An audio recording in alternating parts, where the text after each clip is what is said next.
Hey guys, in this video I will show you how to find your Cash App PIN if you forgot it. Alright, so let's begin with the video. First, grab your phone and open Cash App. Make sure you're signed into the correct account. Once you're inside, tap on your profile icon, usually at the top right on mobile, or in the menu on web. Next, scroll down and look for the security section. Here, you'll find the option called Change Cash PIN. Since you don't remember your PIN, tap on this question mark icon at the top right and select Forgot Cash PIN from the menu.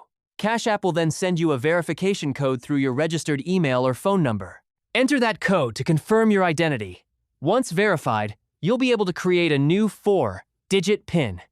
After setting it, your new PIN becomes active immediately.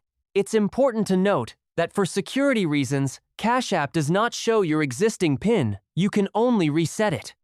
So if you forgot it, resetting is the only option. If you run into any issues while trying to reset your PIN, you can contact support. Just go back to your profile, tap on Support, and you can start a chat or request help, and a support representative will guide you through the process. And that's it. So that's basically how you can find your Cash App PIN if you forgot it. So that's all for this video. See you in the next one. Thanks.